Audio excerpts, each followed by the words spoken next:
There is an entire industry built on a premise Jung would have considered not just wrong, but precisely backwards.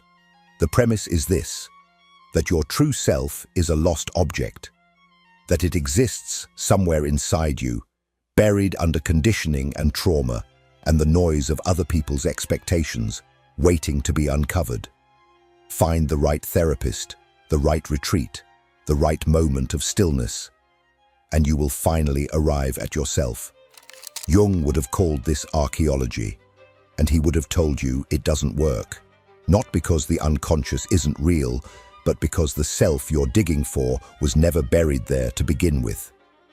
What's remarkable is how thoroughly this idea has colonized the language of psychological health. Finding yourself, getting back to who you really are, reconnecting with your authentic self. These phrases feel like wisdom. They feel like the beginning of something serious. Jung saw them as the beginning of a very sophisticated stall. In The Development of Personality, Jung wrote that personality, the real, fully realized version of a human being, is not something inherited or discovered. It is, in his word, a vocation, something that calls to you, demands of you, and gets forged only through a specific kind of confrontation with your own life, not through introspection, through the friction of living with increasing consciousness. The self that emerges at the end of that process was not hiding. It was not waiting. It did not exist yet. You built it, whether you knew it or not, through everything you chose to face and everything you chose to avoid. This video is going to show you the exact mechanism by which the search for yourself becomes the thing that prevents you from becoming yourself, and what Jung actually meant when he described the process of individuation as something closer to alchemy than excavation, not a discovery, a transformation. And the moment you understand the difference, the years you may have spent looking inward for something that was never there will finally make a different kind of sense. Because the self you've been searching for doesn't exist yet. It's being built right now by what you do next.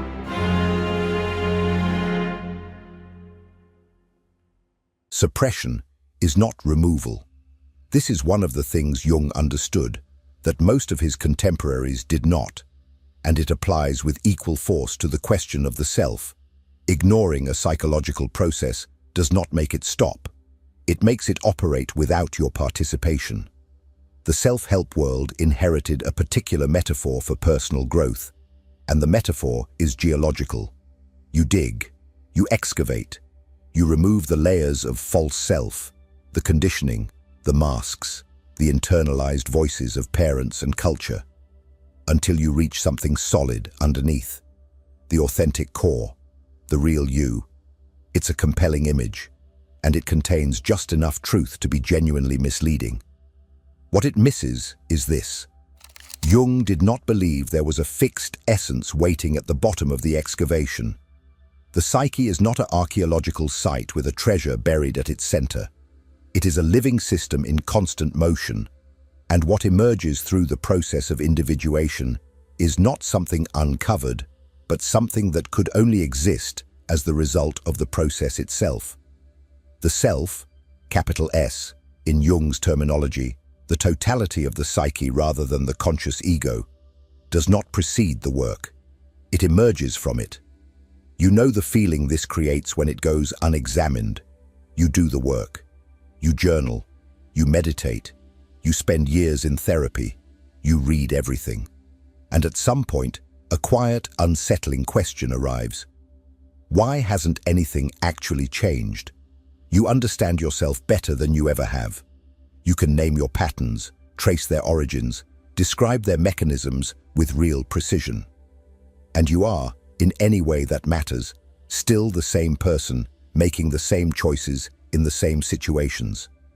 Jung had a name for this. Not a diagnosis, a description. He observed that psychologically sophisticated people are particularly vulnerable to a specific failure mode, mistaking the map for the territory. Understanding the concept of the shadow is not the same as integrating it. Knowing that you project your unacknowledged anger onto others is not the same as withdrawing the projection. The knowledge sits in the ego, clean and organized, while the actual psychic material continues to operate exactly as it always has. In The Development of Personality, he writes that personality cannot develop unless the individual chooses his own way. And he is careful to specify that this means with conscious moral deliberation, not just causal necessity. The word he uses is fidelity. Fidelity to the law of one's own being. Not understanding it, not analyzing it. Fidelity to it, which is an active, ongoing, costly commitment that looks nothing like reading about yourself. Here is what that distinction looks like in practice. The next time you find yourself explaining one of your patterns to a friend, to a therapist, to yourself, stop at the explanation and ask a different question. Not why do I do this? You already know why.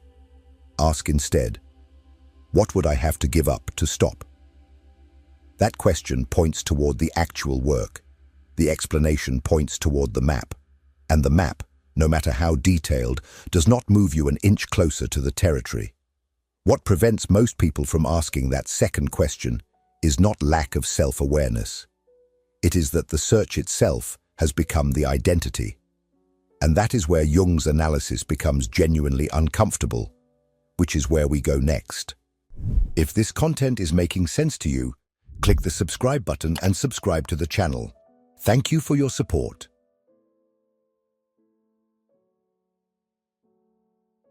There is a particular kind of person Jung was thinking about when he described psychic inflation. And if you have watched this far, there is a reasonable chance you recognize them. They speak the language of growth fluently. They have done the reading. They know the terminology, shadow, persona, projection, individuation, and they use it with genuine sophistication.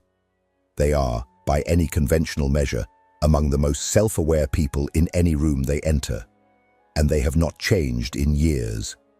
Psychic inflation, in Jung's framework, is what happens when the ego identifies with the process of psychological development rather than committing to it.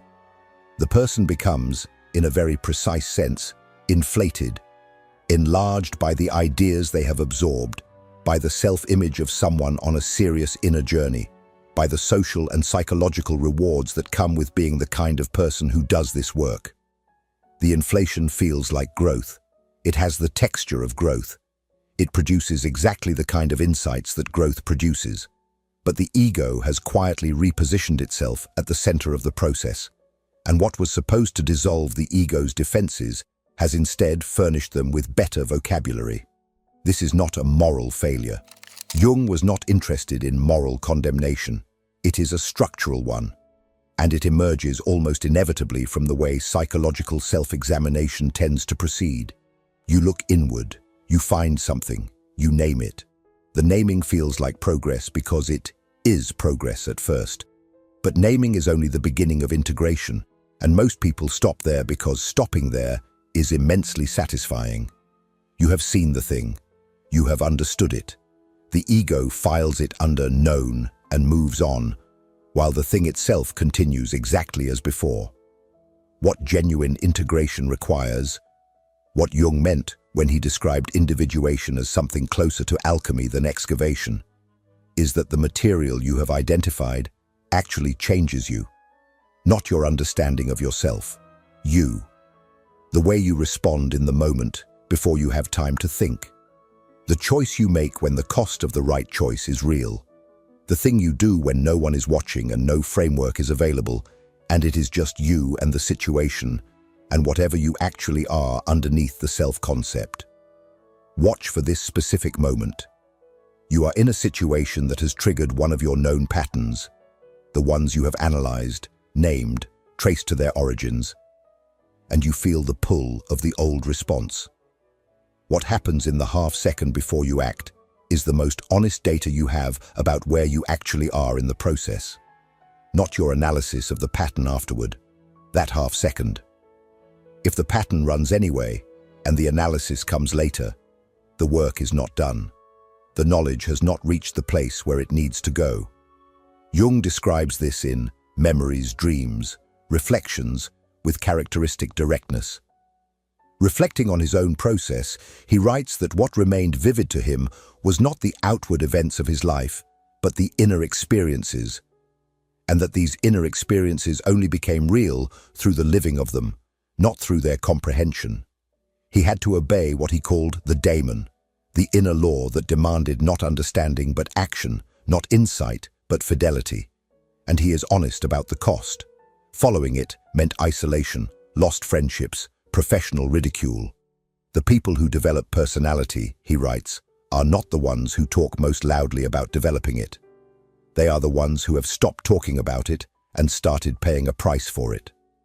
Which brings us to what that price actually looks like, and why the metaphor of excavation fails, not just psychologically, but structurally, at the level of what the self actually is.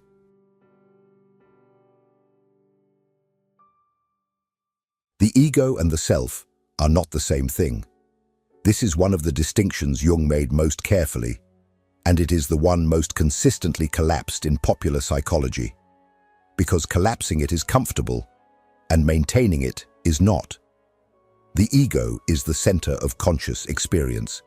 It is the I that narrates your life, makes decisions, holds your name and your history, and your sense of continuity across time. It is real, and it matters, and Jung had no interest in dismantling it. What he insisted on, and what the self-help world has largely refused to absorb, is that the ego is not the whole of the psyche.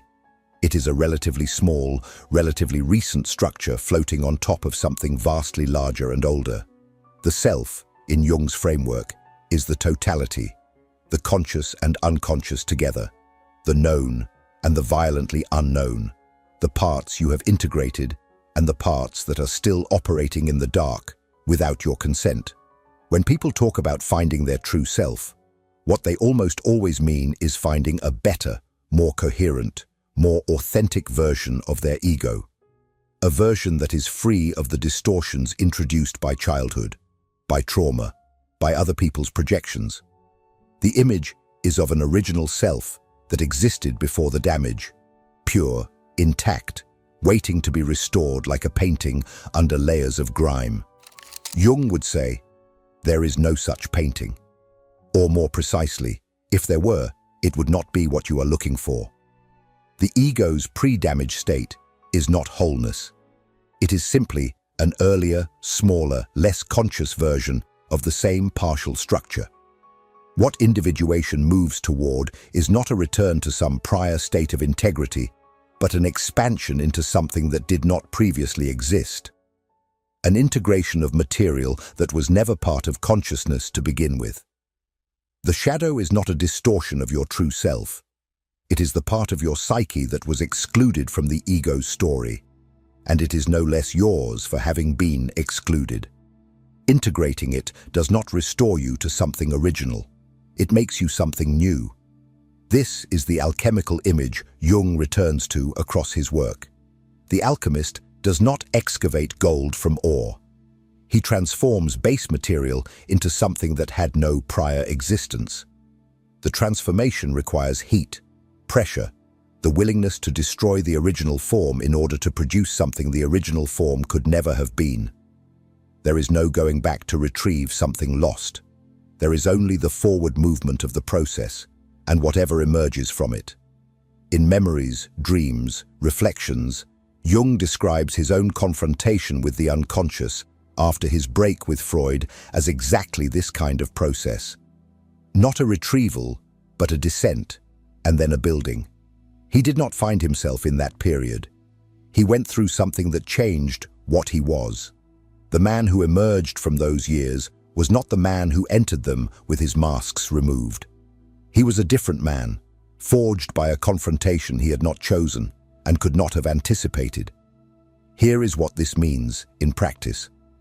If you are waiting to feel like yourself, waiting for the noise to clear, for the therapy to work, for the retreat to reveal something essential underneath, you are waiting for something that will not come.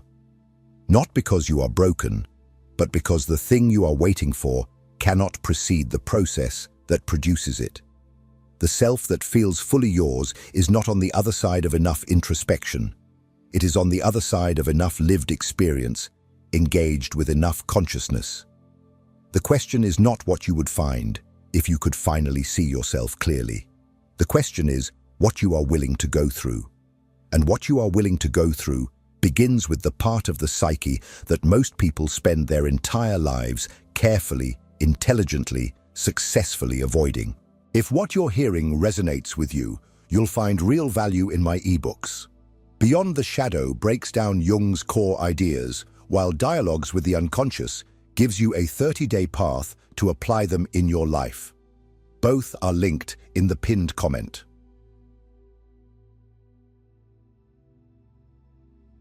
Vocation. Jung uses this word in a way that has almost nothing to do with career, and almost everything to do with the specific demand your own psyche makes on you. The one you have been finding sophisticated reasons to defer. In the development of personality, he defines it with unusual precision. Vocation is an irrational factor that destines a man to emancipate himself from the herd and from its well-worn paths. Not a preference, not an aspiration, a law. He writes that true personality always has a vocation and puts its trust in it, as in God. And he means this with full awareness of how extreme it sounds, because the demand the inner voice makes is extreme. It does not ask for your comfort. It does not schedule itself around your readiness. It arrives and it waits, and every year you spend not answering it is a year the neurosis deepens, the patterns calcify, and the unlived life accumulates in the unconscious with increasing pressure. The unlived life. This is Jung's term for what happens to the experiences, choices, and confrontations that the psyche required and the person refused. They do not disappear. They go underground and find other forms. Anxiety, projection, the chronic sense that something essential is missing without any clear object for the feeling. The person who has been searching for their true self for a decade and still hasn't found it is not failing at the search. They are, in most cases, successfully avoiding the specific confrontation the search was supposed to lead them toward. What that confrontation looks like is different for every person, but its structure is consistent. It always involves the shadow, the material the ego has excluded from its self-concept, usually because integrating it would require giving something up. The person who identifies as endlessly patient confronts the rage they have never acknowledged as theirs. The person who has built their identity on self-sufficiency confronts the need they have spent decades disguising as independence. The person who searches for their authentic self confronts the possibility that what is most authentically theirs is precisely the thing they find least acceptable about themselves. Integration does not mean becoming that thing. It means ceasing to spend energy pretending it isn't there. The rage, owned and conscious, does not make you an angry person. It makes you a person with access to appropriate force. The need, acknowledged rather than performed away, does not make you weak. It makes you honest in a way that changes what you ask of other people and what you are able to receive from them. Jung is clear on this. The contents that rise up from the unconscious are far from harmless, but partial engagement with them is what produces healing. Complete suppression produces neurosis. Complete surrender produces catastrophe. The narrow path is conscious assimilation. You let the material in, you feel its full weight, and you do not let it run you. Begin here. Not with a journal prompt or a meditation practice, but with a specific inventory. What is the quality in other people that produces your most disproportionate reactions? Not ordinary irritation. The charged, almost physical response that arrives faster than thought. That quality, Jung would tell you, is almost certainly yours. The intensity of the reaction is proportional to how thoroughly you have disowned it. The person whose dishonesty enrages you beyond reason. The person whose neediness fills you with contempt. The person whose arrogance makes you want to leave the room. Look at them carefully. They are showing you something you have refused to look at directly, and the refusal is costing you more than whatever you imagine integration would cost. This is where the process of becoming actually begins, not in the quiet of a retreat, but in the friction of ordinary life. In the charged moments you have been treating as evidence of other people's failures rather than as data about your own interior. The shadow does not reveal itself in meditation. It reveals itself in what makes you react before you have time to decide how to respond. And once you begin to see it, really see it, not as a concept, but as a living pattern operating in your actual life, the next question is what to do with the persona you built to keep it hidden, because the persona has a cost too, and that cost is the subject of what comes next.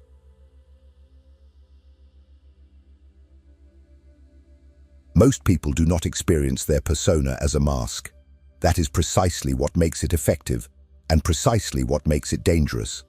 The persona, in Jung's framework, is the system of adaptations the psyche constructs for navigating social life.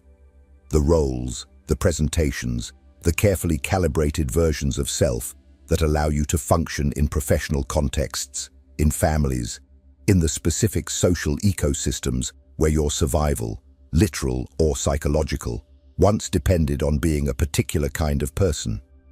Jung was not hostile to the persona. He understood it as a necessary structure. What he warned against, with increasing urgency across his work, was identification with it, the gradual, usually unconscious process by which the adaptation becomes the person, and the person forgets that any distinction ever existed. You have watched this happen to people. The man who became so good at performing competence that he can no longer admit uncertainty to himself, only to others when strategy requires it. The woman who became so skilled at being the stable one that she experiences her own distress as a malfunction rather than information. The person who built an identity around emotional intelligence and now cannot afford to be confused, reactive, or wrong about another person's interior. Because the persona requires expertise, and expertise has no room for not knowing. These are not character flaws. They are the logical endpoint of a process that began as adaptation and was never interrupted. The self-help world's answer to this is usually some version of authenticity. Drop the mask, be your real self, stop performing. The advice is not wrong, but it is incomplete in a way that matters. It assumes there is a clear distinction between the mask and the face underneath. That if you remove the persona, something genuine and ready is waiting to take its place. Jung's framework suggests something harder, that when the persona has been in place long enough, removing it does not reveal the self. It reveals a vacancy. The work of individuation is not unmasking, but building, constructing, through conscious engagement with the unlived material underneath, a relationship to yourself that does not require the persona's performance to hold together. What that building requires, concretely, is a willingness to be incoherent in front of yourself, to hold two things simultaneously that your self-concept has required to be mutually exclusive. The person who is both competent and lost. The person who is both loving and resentful. The person who has built their identity on self-knowledge and does not, in this moment, know what they want. Not as a temporary condition to be resolved through more analysis, as a real and ongoing feature of a psyche that is larger than any single self-concept can contain. Jung captures this with characteristic honesty in the retrospect of memories, dreams, reflections. Writing at the end of his life, he does not offer a portrait of a man who found himself. He writes, "I am satisfied with the course my life has taken. It has been bountiful and has given me a great deal."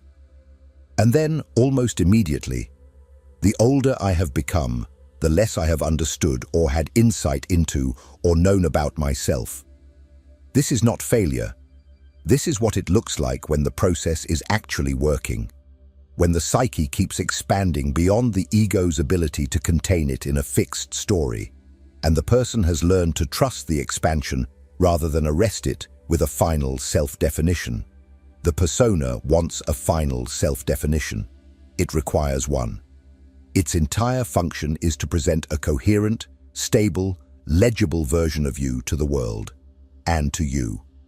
Loosening it does not mean abandoning coherence. It means tolerating the specific discomfort of not yet knowing what is on the other side of the loosening and moving forward anyway, because the alternative is to keep wearing a face that fits the person you were rather than the person the process is producing. Which returns us, finally, to the question the entire video has been circling. If the self is not found but built, if individuation is not archaeology but alchemy, then what does stopping the search actually look like? And what begins in its place?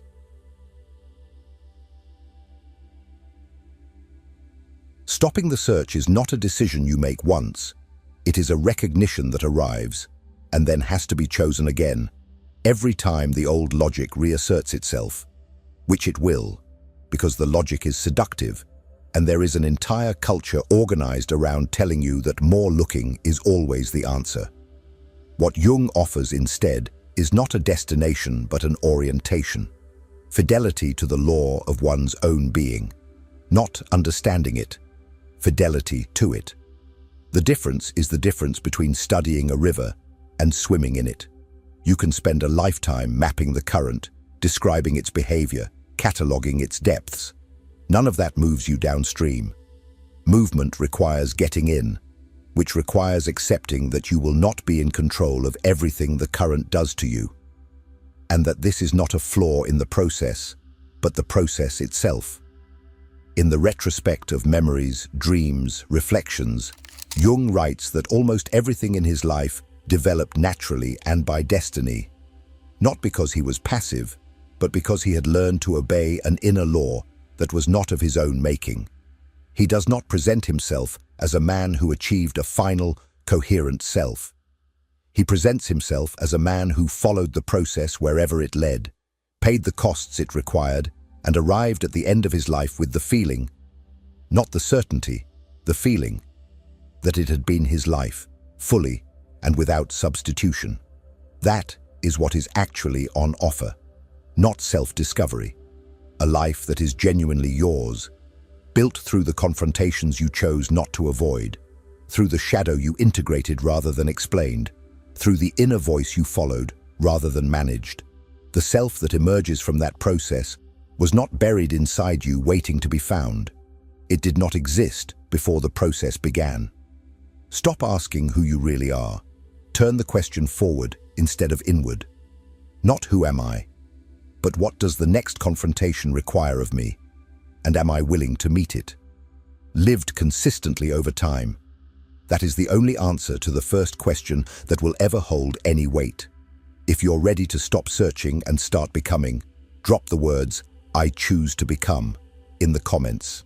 And if this video resonated with you, the one appearing on your screen right now will too. Click to keep watching.